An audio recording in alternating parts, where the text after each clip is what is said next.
আপনার যুক্তি ঠিক, আমার যুক্তি ডবল ঠিক। সরকার চালাতে হলে সরলতা যেমন প্রয়োজন, কঠোরতাও প্রয়োজন।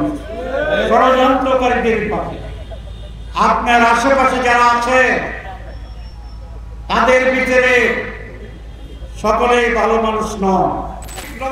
শহীদদের প্রতি বিশ্বাসঘাতকতা করছেন।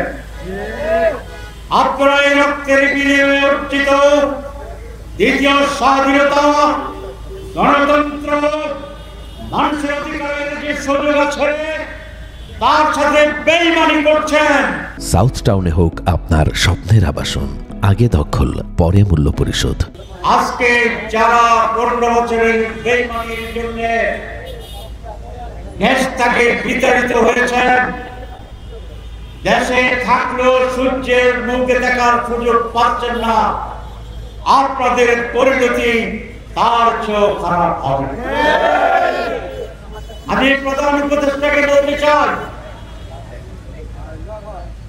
আপনি ভালো মানুষ, মানুষ মনে করে, আমরা মনে করি, কিন্তু মানুষিকা বলে আপনি নাকি সরল সোজা প্যাঁচ বুঝেন না। সরকারে থাকতে হলে, সরকার চালাতে হলে সরলতা যেমন প্রয়োজন, কঠোরতাও প্রয়োজন। ষড়যন্ত্রকারীদের পাশে আপনার আশেপাশে যারা আছে তাদের ভিতরে সকলেই ভালো মানুষ নন। আপনার খুব কাছের 2-3 জন লোক আপনাকে বিভ্রান্ত করছে, ভুল বুঝাচ্ছে, মিথ্যা তথ্য দিচ্ছে, আপনাকে অন্যায়ভাবে ব্যবহার করছে। প্রিয় ভাইরা, এই সরকার ওয়াদা করেছিল যে তারা বাংলাদেশে অনেকগুলো সংস্কার করবে, রিফর্ম করবে।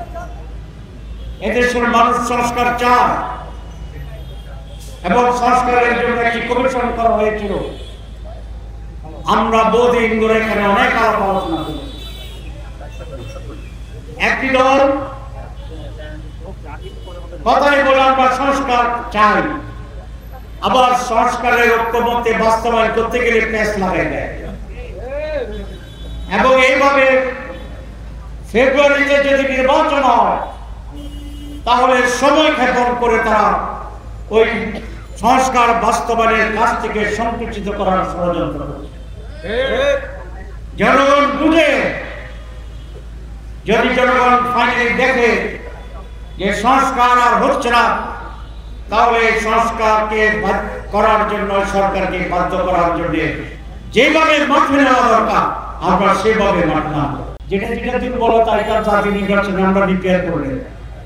আর টেস্টের আগে একবার নতুন ভাবে সব ভেজাল, সব অযোগ্যতা, সব নন কর্পোরেশন নিয়ে যদি আপনি প্রথমেই জাতীয় নির্বাচনে যান আর সেখানে যদি ভেজাল ভূত আত্মীয় ছাপাইয়া হজবরণ লন্ডভন্ড হয়ে যায় নির্বাচন, তো তাহলে তো জাতির জন্য একটা মারাত্মক পরিণতি করতে।